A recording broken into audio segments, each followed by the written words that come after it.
दोस्तों नमस्कार, this is आलोक। घटनाचक्र में आपका बहुत बहुत स्वागत है।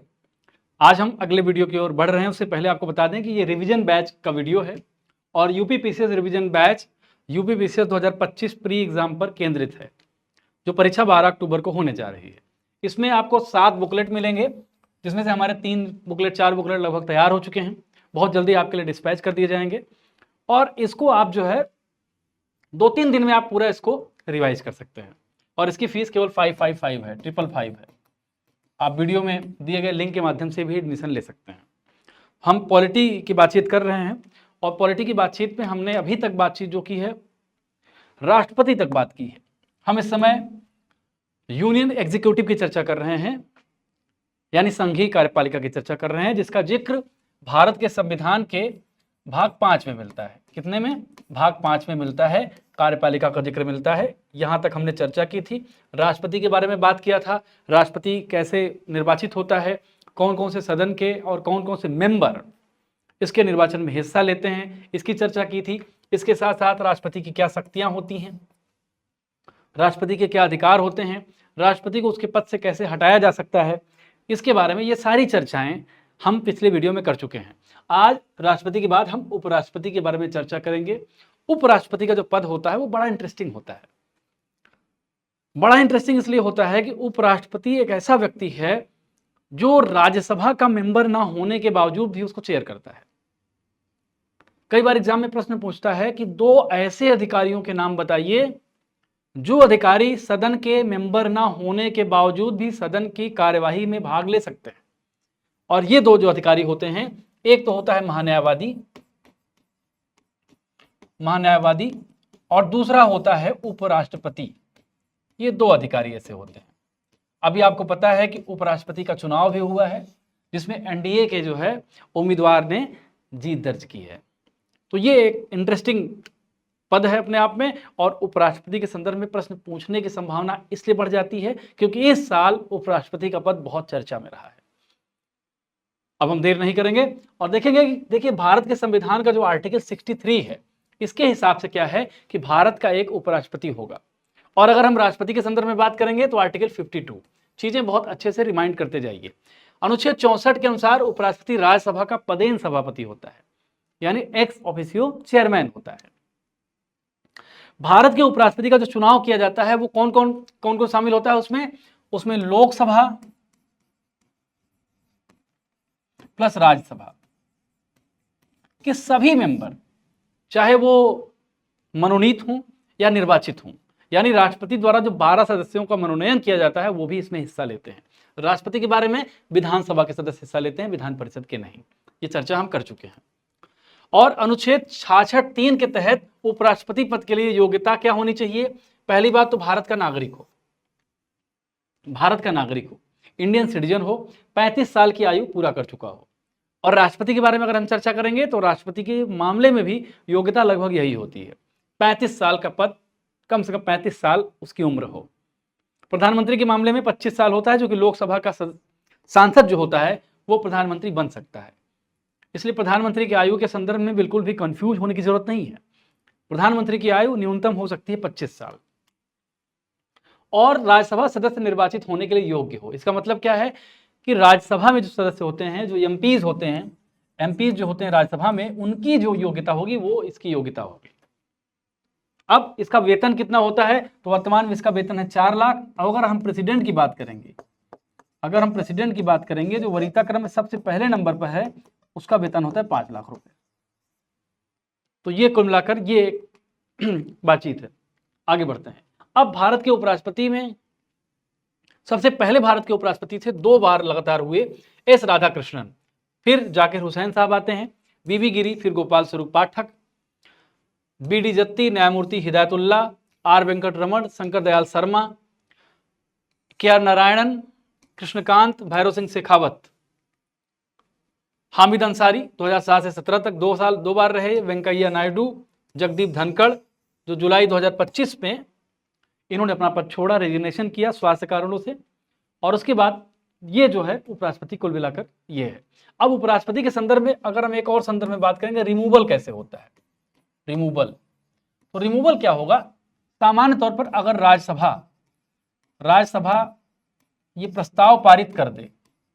प्रस्ताव कैसे पारित होगा? जैसे विधेयक कोई होता है, वो प्रस्ताव के माध्यम से कह दे कि उपराष्ट्रपति के पद से इनको हटाया जा रहा है, और लोकसभा की सामान्य सहमति, लोकसभा की सामान्य सहमति के माध्यम से। राज्यसभा में ये होता है कि जो उपस्थित लोग हों उसमें बहुमत हो और कुल सदस्य संख्या का भी बहुमत हो, थोड़ा सा विशेष चीज होती है, और फिर लोकसभा में जाएगा और फिर जो है उपराष्ट्रपति को उसके पद से हटा दिया जाएगा। एक सामान्य सी चीज है। अब हम चलते हैं केंद्रीय मंत्रिपरिषद की ओर, जो रियल एग्जीक्यूटिव है। केंद्र सरकार के बारे में जब हम बात करते हैं तो real executive, real executive, real executive, जब हम मंत्री कार्यपालिका की बात करते हैं, इसको थोड़ा सा ध्यान से समझिएगा। एग्जीक्यूटिव की बात करते हैं, मान लीजिए यूनियन एग्जीक्यूटिव है, यूनियन एग्जीक्यूटिव,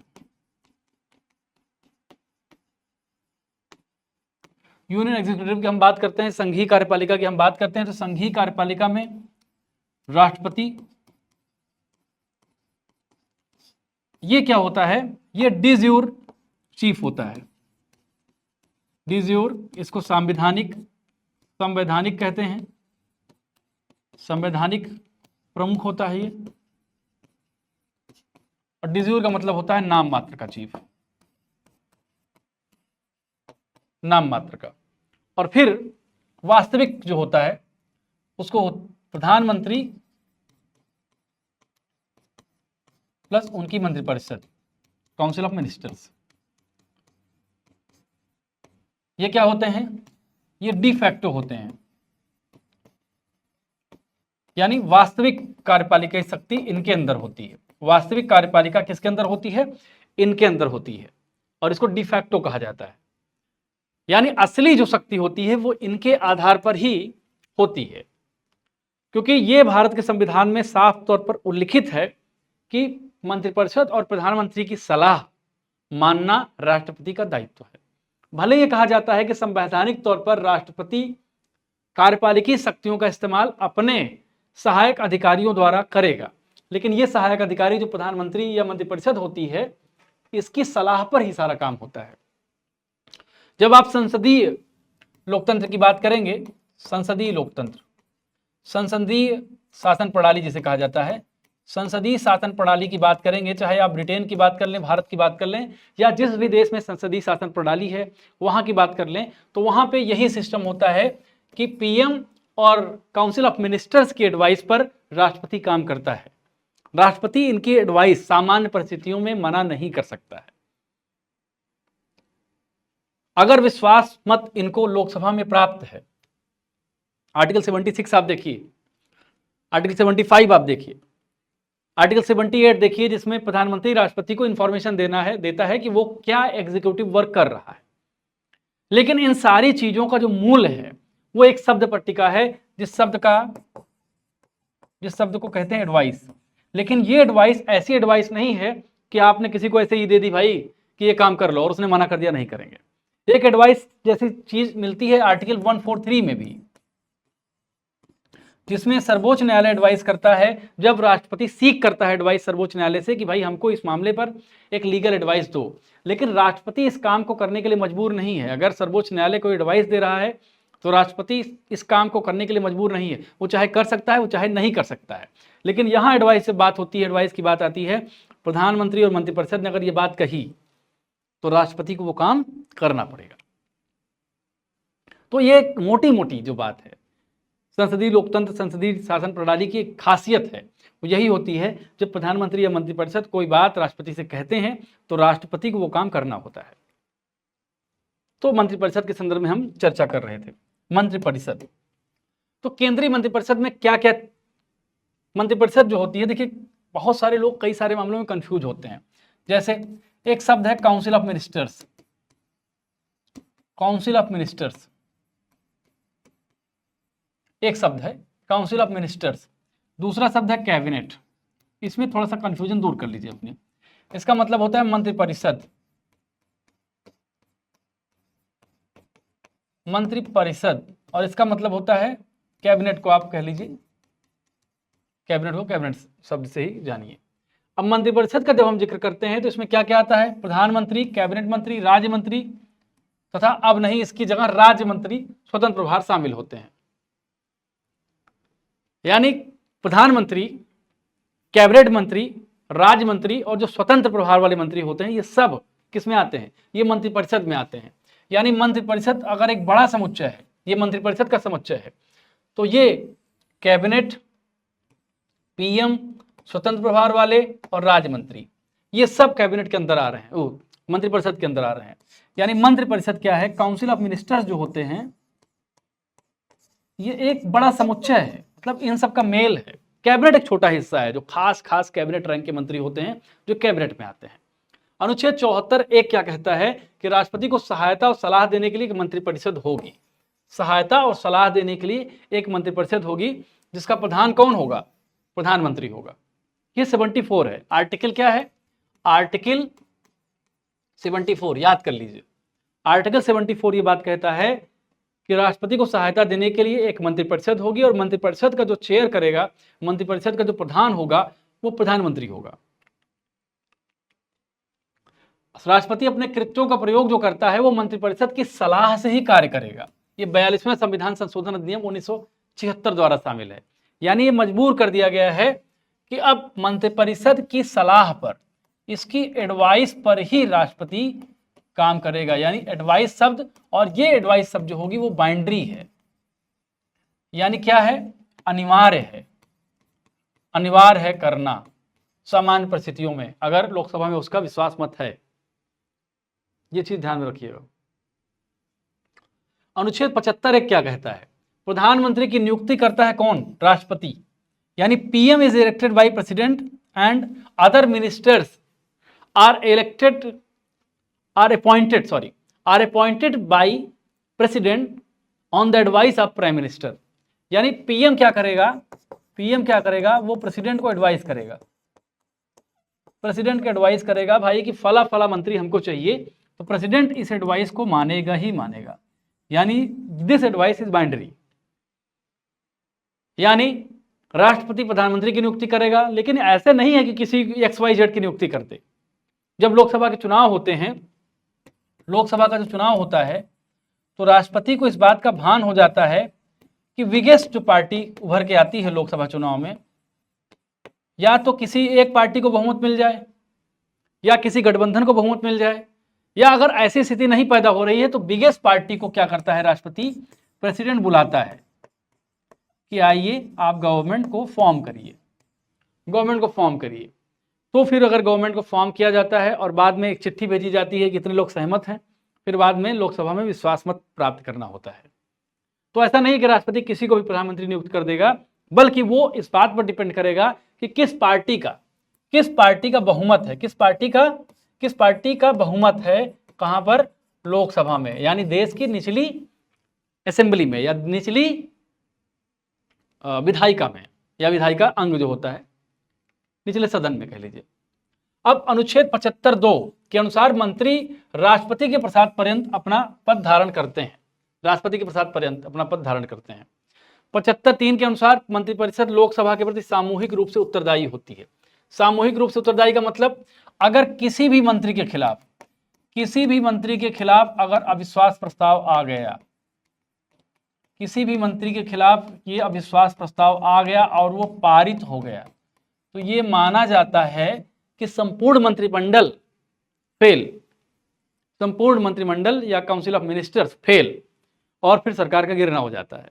इसे कलेक्टिव रिस्पॉन्सिबिलिटी होती है कि ये सारी मंत्रिपरिषद जो होती है ये लोकसभा के प्रति उत्तरदायी होते हैं। किसके प्रति, लोकसभा के प्रति उत्तरदायी। आप कहेंगे कि राज्यसभा के प्रति क्यों नहीं है, तो हम कहेंगे कि देखिए लोकसभा जो होती है वो प्रत्यक्ष तौर पर कौन चुनता है, ये प्रत्यक्ष तौर पर कौन चुनता है, जनता चुनती है।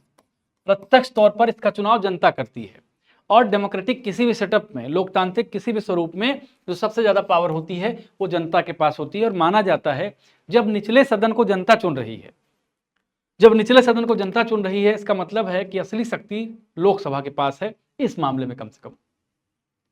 फिर अनुच्छेद 75(1)(a) के अनुसार क्या है कि मंत्रिपरिषद में प्रधानमंत्री सहित मंत्रियों की कुल संख्या लोकसभा के सदस्यों की कुल संख्या के 15% से अधिक नहीं होनी चाहिए। ये किस कॉन्स्टिट्यूशनल अमेंडमेंट के तहत इसको शामिल किया गया है, आप बताइए।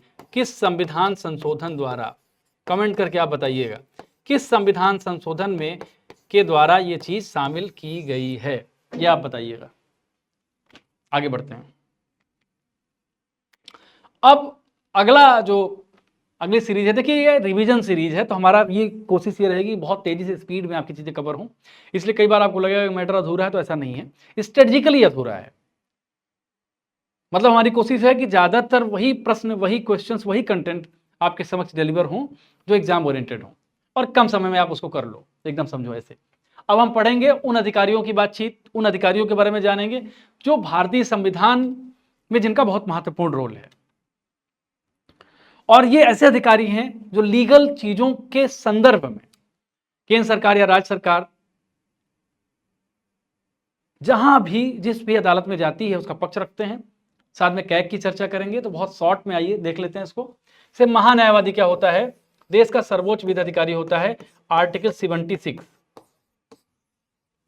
महान्यायवादी, इसके संदर्भ में चर्चा मिलती है। महान्यायवादी का क्या क्या अधिकार होते हैं, अगर हम देखें कि महान्यायवादी के क्या क्या अधिकार होते हैं, क्या क्या राइट होते हैं, ये देखें अभी। अब महान्यायवादी आर्टिकल 76 में इस चीज की चर्चा मिलती है।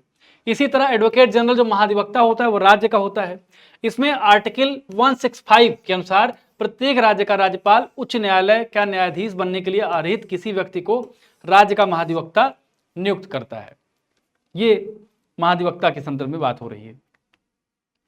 अब महान्यायवादी के बारे में अगर कहें तो राष्ट्रपति उच्चतम न्यायालय का न्यायाधीश नियुक्त करने के लिए अर्हित व्यक्ति, यानी उच्चतम न्यायालय सुप्रीम कोर्ट का जो जज होता है उसकी जो अहर्ता होती है, वही अहर्ता किसकी होती है, महान्यायवादी की होती है।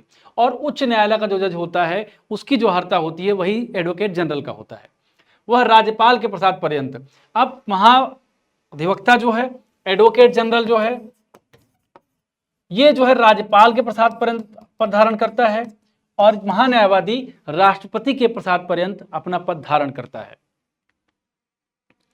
और महान्यायवादी के संदर्भ में महान्यायवादी का यह कर्तव्य होगा कि भारत सरकार को विधि संबंधी ऐसे विषयों पर सलाह दे और विधिक रूप से ऐसे अन्य कर्तव्यों का पालन करे। अनुच्छेद 76(3) के अनुसार इसे अपने कर्तव्यों के पालन में भारत के राज्य क्षेत्र में सभी न्यायालयों में सुनवाई का अधिकार होगा। यह महान्यायवादी की चर्चा चल रही है। महान्यायवादी राष्ट्रपति के प्रसाद पर्यंत पद धारण करेगा और ऐसा पारिश्रमिक प्राप्त करेगा जो राष्ट्रपति अवधारित करे। अनुच्छेद 88 के तहत महान्यायवादी को संसद के दोनों सदनों की कार्यवाही में शामिल होने का अधिकार है, लेकिन मतदान का अधिकार नहीं है। इसे एक संसद सदस्य की तरह सदनों की कार्यवाही में भाग लेने के दौरान सभी शक्तियां, उन्मुक्तियां और विशेषाधिकार मिलते हैं। तो ये महान्यायवादी की चर्चा थी। हम जब एडवोकेट जनरल की बात कर रहे थे तो मैंने कहा कि राज्यपाल के प्रसाद पर्यंत रहता है और राज्यपाल इसको जब चाहे हटा सकता है। अब हम बात कर रहे हैं कैग की। कैग क्या है, सीएजी आर्टिकल 148 में जिसका जिक्र है, नियंत्रक महालेखा परीक्षक को अपने पद से केवल उसी रीति और आधार से हटाया जा सकता है जिस रीति और आधार से उच्चतम न्यायालय के न्यायाधीश को हटाया जाता है, यानी महाभियोग की प्रक्रिया द्वारा ही हटाया जा सकता है। संसद के दोनों सदनों द्वारा विशेष बहुमत के साथ उसके सिद्ध कदाचार या अस्मत्ता पर प्रस्ताव पारित करके हटाया जा सकता है। कार्यकाल इनका कितना होता है, या तो 6 साल होगा या 65 वर्ष होगा, पूरा कर लें तब, दोनों में जो भी पहले हो जाए। अब इसको लोक लेखा समिति का आंख व कान कहा जाता है कैग को। कैग 1484 के अनुसार नियंत्रक महालेखा परीक्षक अपने पद पर न रहे जाने के पश्चात भारत सरकार के किसी राज्य की सरकार के अधीन किसी और पद पर धारण नहीं कर पाएगा। ये कैग के बारे में संदर्भ में सामान्य सी चर्चा है। अब हम भारत के मुख्य जो प्रधानमंत्री हुए हैं अलग अलग, उनके बारे में हम लोग चर्चा करते हैं। तो पहले प्रधानमंत्री जवाहरलाल नेहरू थे, गुलजारी नंदन दूसरा, शास्त्री जी थे, फिर गुलजारी नंदा फिर आए, कार्यवाहक बने इंदिरा गांधी, मोरारजी देसाई, चरण सिंह, इंदिरा गांधी, राजीव गांधी, विश्वनाथ प्रताप सिंह, चंद्रशेखर, पीवी नरसिम्हा राव, अटल बिहारी वाजपेयी फिर आते हैं, फिर देवगौड़ा साहब आते हैं, फिर गुजराल साहब आते हैं, फिर वाजपेयी जी आते हैं, मनमोहन फिर आते हैं, मनमोहन जी, फिर मोदी जी आते हैं जो भी प्रधानमंत्री हैं। तो प्रधानमंत्री के संदर्भ में मंत्रिपरिषद के बारे में थोड़ी सामान्य जानकारी ये थी। इसी में से क्वेश्चन कोई ना कोई आपके समक्ष आएगा। अब हम बात करेंगे विधायिका के संदर्भ में चर्चा कर रहे हैं। विधायिका लेजिस्लेचर के बारे में बात करेंगे।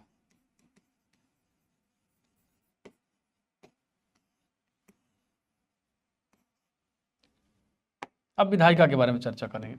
भारत की जो विधायिका का पूरी संरचना है, भारत में जो विधायिका की पूरी संरचना है वो किससे प्रेरित है? वो है ब्रिटेन से प्रेरित। किससे प्रेरित है? ब्रिटेन से प्रेरित है। ऐसे भारत में जो लेजिस्लेचर की संरचना है, विधायिका की संरचना ब्रिटेन से प्रेरित है। 2 सदन होते हैं, आपको पता है। पहला सदन होता है लोकसभा। ब्रिटेन में इसी को हाउस ऑफ कॉमन्स कहा जाता है।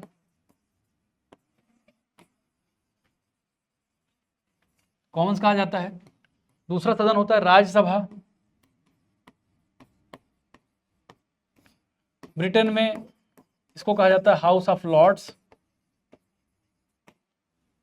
लोकसभा या हाउस ऑफ कॉमन्स का जो चुनाव होता है ये जनता द्वारा डायरेक्टली होता है, जनता द्वारा प्रत्यक्ष तौर पर होता है, प्रत्यक्ष तौर पर होता है। राज्यसभा में क्या होता है? राज्यसभा में राज्यों का प्रतिनिधित्व होता है, राज्यों का प्रतिनिधित्व होता है।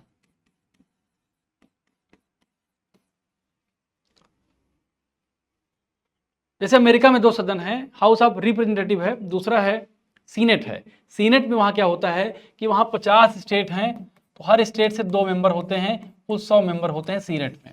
लेकिन भारत में ऐसा नहीं मिलता। भारत में राज्यसभा में राज्य की जनसंख्या के हिसाब से सदस्य चुने जाते हैं। जैसे उत्तर प्रदेश में 80 सीटें हैं राज्यसभा की, सॉरी 80 सीटें कर रहा हूं, 31 सीटें हैं, 31 सीटें हैं, वो लोकसभा की सीट बता रहा था मैं। तो उत्तर प्रदेश बड़ा राज्य है, जनसंख्या के हिसाब से ज्यादा है, इसलिए राज्यसभा की सबसे ज्यादा सीटें उत्तर प्रदेश में देखने को मिलती हैं। लेकिन अमेरिका में ऐसा नहीं है। ये भी कई बार प्रश्न आता है कि अमेरिका में राज्यसभा की संरचना, भारत में राज्यसभा की संरचना में क्या विशेष अंतर है। तो ये विधायिका की पूरी संरचना है जिसके बारे में हम लगातार बात करते रहे हैं। आज हम संसद की चर्चा करने जा रहे हैं, तो इसके संदर्भ में हम बातचीत कर रहे हैं। अब संसद में क्या है कि लोकसभा संसद का पहला सदन होता है जिसको निचला सदन कहा जाता है। लोकसभा में को क्या कहा जाता है? निचला सदन।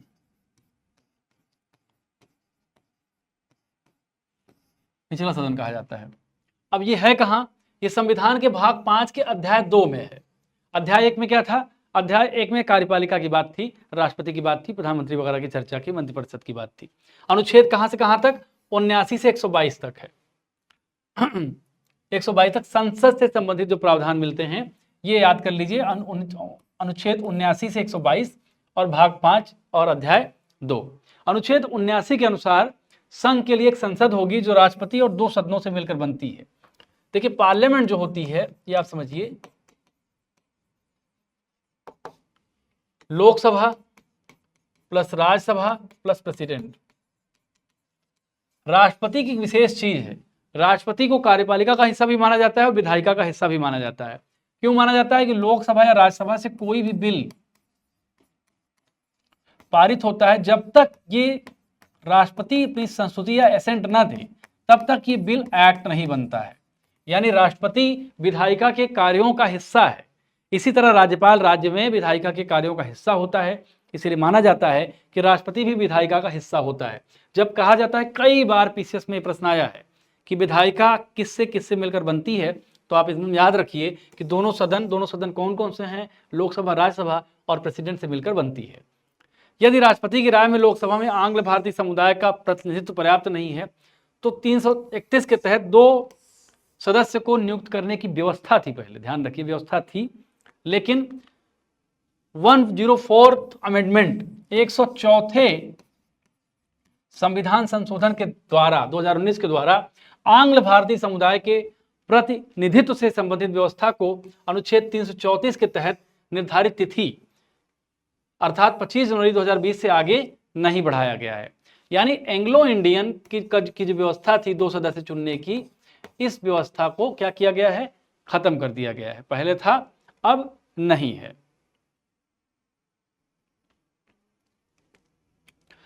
लोकसभा में राज्यवार सीटों का आवंटन 1971 की जनगणना के आधार पर आधारित है, जबकि प्रत्येक राज्य का प्रादेशिक निर्वाचन क्षेत्रों में विभाजन 2001 की जनगणना पर आधारित है। 84वें संविधान संशोधन अधिनियम 2001 के द्वारा यह निर्धारित वर्ष 2026 के पश्चात की पहली जनगणना के सुसंगत आंकड़े प्रकाशित होने तक यथावत रहेगा। इसीलिए परिसीमन की प्रक्रिया फिर से होगी और फिर इसमें जो जनगणना हो जाएगी उसके हिसाब से चीजें तय की जाएंगी।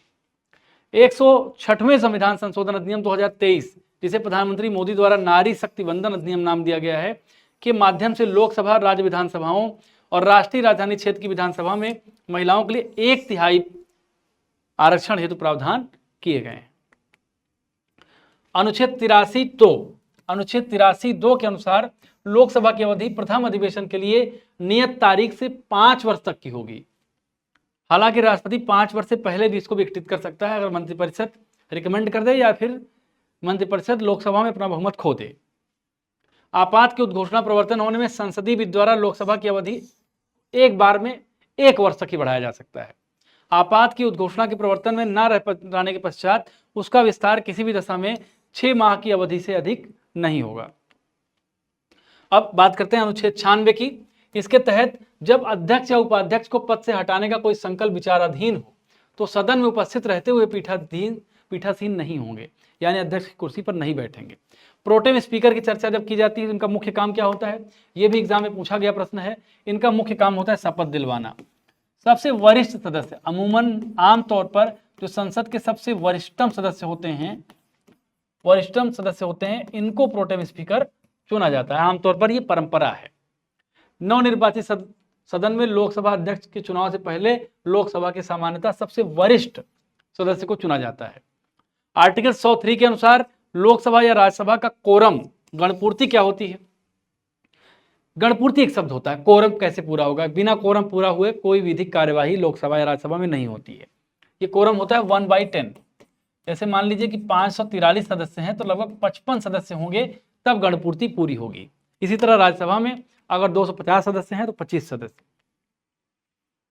अब अध्यक्ष की बात थी तो जीवी मावलंकर पहले अध्यक्ष थे, एम अनंतसम अयंगर थे, हुकुम सिंह थे। अंतिम अध्यक्ष को आप याद रखिए और उसके पहले मीरा कुमार थी 2009 से 2014 तक। सुमित्रा महाजन 14 से 19 तक थी। फिर ओम बिरला हैं, अभी तक हैं। आगे बढ़ते हैं। अब लोकसभा में सदस्य संख्या की चर्चा हम कर रहे हैं। जैसे आंध्र प्रदेश में लोकसभा की सदस्य संख्या 25 है। असम में लोकसभा की संख्या 14 है।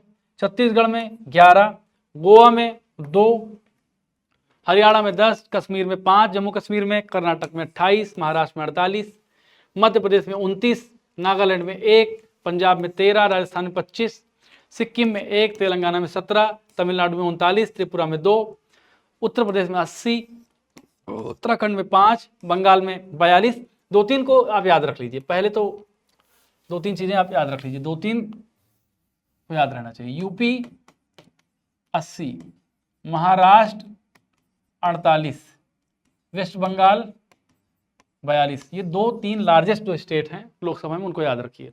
निकोबार अंडमान में 1, दिल्ली में 7 है, दादरा नगर हवेली और दमन दीव में 2 है, चंडीगढ़ में 1, लक्षद्वीप में 1, पुदुचेरी में 1, लद्दाख में 1 है, अरुणाचल में 2, बिहार में 40 है। उसमें आप बिहार भी लिख लीजिए, बिहार। ये बड़े बड़े स्टेट हैं जहां पे लोकसभा के सदस्यों की संख्या ठीक ठाक है। गुजरात में 26 है, हिमाचल में 4 है, झारखंड में 14, केरल में 20 है। ये जो है मेघालय में 2, मणिपुर में 2, मिजोरम में 1, ओडिशा में 21। अब हम राज्यसभा की चर्चा करेंगे। 2 सदन, पहले लोकसभा की चर्चा फिर राज्यसभा की चर्चा आप करने चल रहे हैं। उच्च सदन को राज्यसभा कहा जाता है। उच्च क्यों कहा जाता है, ये किसी लेक्चर में मैंने अच्छे से बात की थी इस पे। इसकी अधिकतम जो सदस्य संख्या है वो 250 है। अनुच्छेद 80 के हिसाब से राज्यसभा राज्यों और संघ राज्य क्षेत्रों के 238 से अधिक अनधिक निर्वाचित क्षेत्रों तथा राष्ट्रपति द्वारा मनोनीत 12 सदस्यों से मिलकर बनती है। यानी 238 सामान्य सदस्य होते हैं, 12 राष्ट्रपति द्वारा निर्वाचित। राज्यसभा का विघटन नहीं होता, अस्थायी सदन है। हर 2 साल पे 1/3 सदस्य रिटायर्ड होते हैं, लेकिन ये लगातार अनवरत चलने वाला सदन है, कभी विघटित नहीं होता है। राज्यसभा के यथासंभव 1/3 सदस्य प्रत्येक 2 वर्ष की समाप्ति पर सेवानिवृत्त हो जाते हैं। इस प्रकार इसके सदस्यों का जो कार्यकाल होता है वो कितना होता है, 6 साल का होता है और लोकसभा का 5 साल का। न्यूनतम आयु कितनी है, 30 साल है। इसकी न्यूनतम आयु 30 साल है अगर राज्यसभा की हम बात करेंगे तो। अगर लोकसभा की हम बात करेंगे तो इसकी न्यूनतम आयु 25 साल है, 25 साल है। राज्यसभा का सभापति राज्यसभा का सदस्य नहीं होता, उपराष्ट्रपति, चर्चा किए थे। भारत का उपराष्ट्रपति राज्यसभा का पदेन एक्स ऑफिसियो चेयरमैन होता है। जब उपराष्ट्रपति राष्ट्रपति के रूप में कार्य करता है तो उसे राज्यसभा के सभापति के रूप में कार्य या वेतन या उसका भत्ता नहीं मिलता है। जब उपराष्ट्रपति को उससे पद से हटाने का कोई संकल्प विचाराधीन हो तब वह सभापति के रूप में पीठासीन नहीं होंगे। इसी तरह स्पीकर भी, अगर स्पीकर को हटाने का कोई प्रस्ताव है तो वो फिर पीठासीन नहीं होगा। अनुच्छेद 312 के हिसाब से क्या होता है, अखिल भारतीय जो सेवाएं हैं ये इनका सृजन राज्यसभा करती है और ये इसकी विशेष पावर है।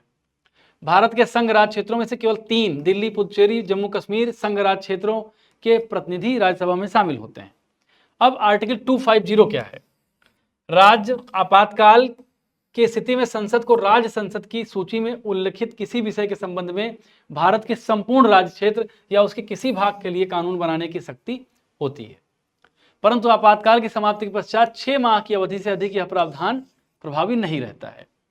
अनुच्छेद 252 के अनुसार 2 या 2 से अधिक राज्यों के विधानमंडल एक प्रस्ताव पारित कर यदि संसद से अनुरोध करें कि राज्य सूची के विषय पर संसद द्वारा कानून बनाया जाए तो संसद उन राज्यों के संदर्भ में उन विषयों पर कानून बना सकती है।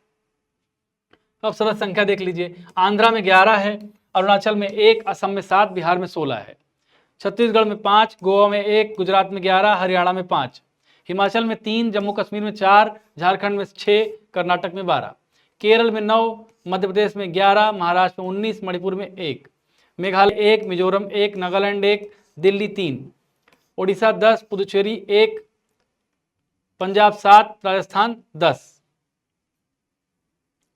सिक्किम 1, तमिलनाडु 18, त्रिपुरा 1, उत्तर प्रदेश 31 सबसे ज्यादा, उत्तराखंड 3, पश्चिम बंगाल 16, तेलंगाना 7, लद्दाख 0। अब कार्य संचालन और विधायी प्रक्रिया की चर्चा करेंगे।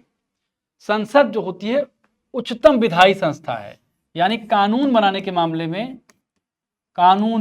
मामले में संसद से ऊपर कोई नहीं है, सबसे उच्चतर संस्था है। संविधान में संशोधन का अधिकार किसको है, संसद को है। संसद के दोनों सदनों के 2 सत्रों के बीच अधिकतम 6 महीने से ज्यादा अंतराल नहीं होना चाहिए। सामान्य तौर पर 3 सत्र होते हैं, मानसून सत्र, शीतकालीन सत्र और ग्रीष्मकालीन सत्र, 3 सत्र होते हैं, लेकिन 2 सत्र होने अनिवार्य है और 6 महीने का अंतर नहीं होना चाहिए, से ज्यादा का अंतर। कोई संसद सदस्य अगर 60 दिन तक बिना सदन को सूचना किए अनुपस्थित रहता है तो उसकी सदस्यता समाप्त की जा सकती है। भारतीय संविधान का अनुच्छेद 105 संसद के सदस्यों की विशेषाधिकार और उन्मुक्तियों को निर्धारित करता है, यानी जो एमपीज होते हैं इनके जो विशेषाधिकार होते हैं, कौन कौन से होते हैं, कैसे होते हैं, इन विशेषाधिकारों की जो चर्चा है वो आर्टिकल 105 में है। अनुच्छेद 253 क्या कहता है, अंतरराष्ट्रीय संधियों को संपूर्ण भारत में या उसके किसी भाग में लागू करने के लिए संसद राज्य सूची के विषयों पर भी कोई कानून बिना किसी राज्य की सहमति से बना सकती है।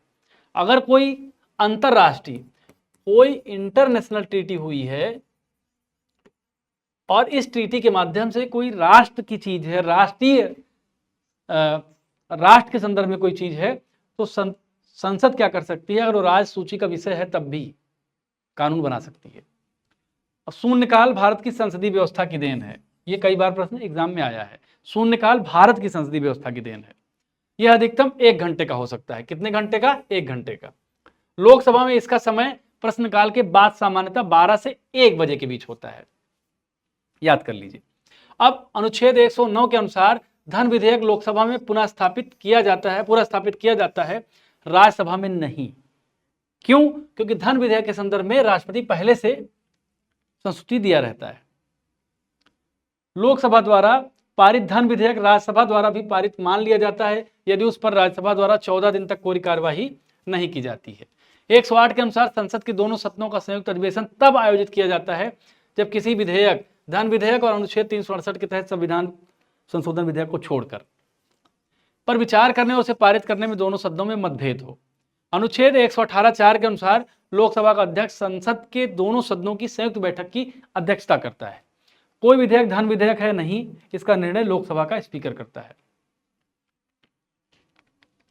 भारत की संचित निधि से धन निकालने के लिए विनियोग विधेयक पारित करना पड़ता है। अनुच्छेद 116 के अनुसार विनियोग विधेयक के पारित न होने की स्थिति में जब संघ सरकार को धन की आवश्यकता होती है तो लोकसभा को लेखानुदान के माध्यम से निश्चित अवधि के लिए भारतीय संचित निधि से अग्रिम निधि प्रदान करने की शक्ति प्राप्त है। अब हम चर्चा करेंगे संसदीय समितियों की। संसदीय समितियां क्यों बनाई जाती हैं, पहली चीज तो ये है।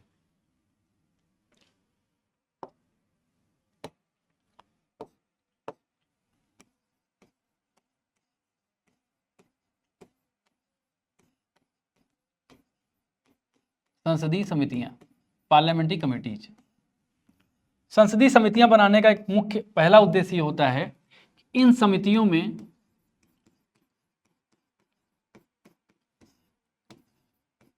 विशेष मामले कई बार होते हैं। इसमें भी दो प्रकार की समितियां होती हैं, अस्थायी एक अस्थायी। संसदीय समितियों में भी दो प्रकार की, स्थायी समितियां, अस्थायी। विशेष मामलों को लेकर समिति होती है। ये विशेष मामलों को, कोई विशेष मामला, कोई एक विधेयक आया और विधेयक में ये लगा कि इस पर बातचीत होनी जरूरी है, विशेषज्ञता जरूरी है, तो इस पर विशेष समिति के द्वारा कुछ संसद सदस्यों को इसमें शामिल कर दिया जाता है। और ये संसद सदस्य क्या करते हैं, इस पूरे मामले पर बृहद विश्लेषण के माध्यम से एक निष्कर्ष तक पहुंचते हैं। और कुछ समितियां अस्थायी समितियां होती हैं। इनका काम क्या होता है, अस्थायी समितियां क्या करती हैं, एक तरह से जो संसद होती है, संसद की मदद करती हैं। एक तरह से संसद की मदद करती हैं। कैसे मदद करती हैं, विशेषज्ञता पहली बात इनके अंदर होती है।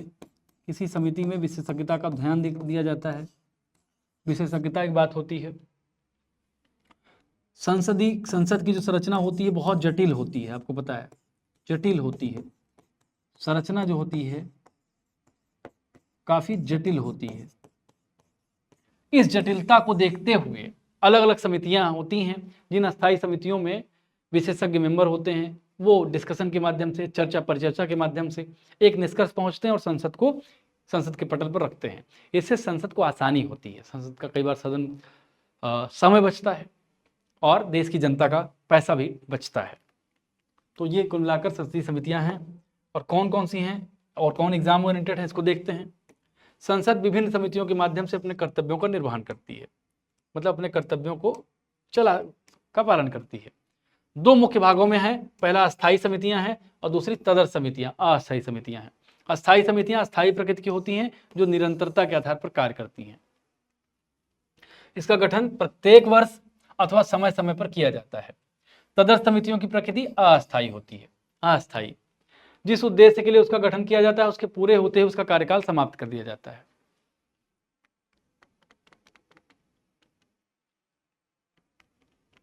अब अस्थायी समितियों की चर्चा करेंगे। तो अस्थायी समितियों में पहला वित्त समितियां, दूसरा विभागों से संबंधित अस्थायी समितियां, और तीसरी जांच समितियां, चौथी परीक्षण और नियंत्रण के लिए गठित समिति, पांचवी सदन के दैनिक कार्यों से संबंधित समितियां, 6 सदन समिति अथवा सेवा समिति, अनुसूचित जातियों और अनुसूचित जनजातियों के कल्याण पर समिति आदि। वित्त समितियों के अंतर्गत क्या क्या आता है, लोक लेखा समिति, प्राक्कलन समिति तथा सरकारी उपक्रमों संबंधी समिति। संसद विशेष की अस्थायी समितियां तथा अपवाद स्वरूप कुछ विशिष्ट समितियों जैसे प्राक्कलन समिति को छोड़कर संसद के दोनों सदनों को सदस्यों से मिलकर बनने वाली सभी अस्थायी समितियों में लोकसभा और राज्यसभा के सदस्यों का अनुपात क्रमशः 2:1 होता है, क्योंकि उनकी सदस्य संख्या भी 2:1 के अनुपात में है। अब लोक लेखा समिति की बात करेंगे। इस समिति में कुल सदस्य होते हैं 22, जिसमें 15 सदस्य जो होते हैं वो चुने जाते हैं लोकसभा से और 7 सदस्य जो चुने जाते हैं राज्यसभा से। प्राक्कलन समिति याद रख लीजिए, लोक लेखा समिति क्या करती है, ये सरकार के विनियोग लेखा और उन पर नियंत्रक तथा महालेखा परीक्षक के प्रतिवेदन की जांच करती है। इस समिति का कार्यकाल 1 साल होता है। अब प्राक्कलन समिति फिर आते हैं, इसकी सदस्य संख्या 30 होती है। इसके सदस्य केवल और केवल लोकसभा से चुने जाते हैं, केवल और केवल कहां से, लोकसभा से। सरकारी उपक्रम समिति फिर आती है, इसमें 22 सदस्य होते हैं, 15 और 7। प्राक्कलन समिति एक विशेष समिति है, याद रखिएगा।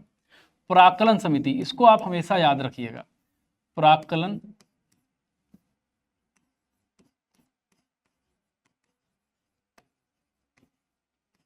प्राक्कलन समिति, ये एकमात्र ऐसी समिति है इसमें राज्यसभा जो होती है इसका रिप्रेजेंटेशन नहीं होता है।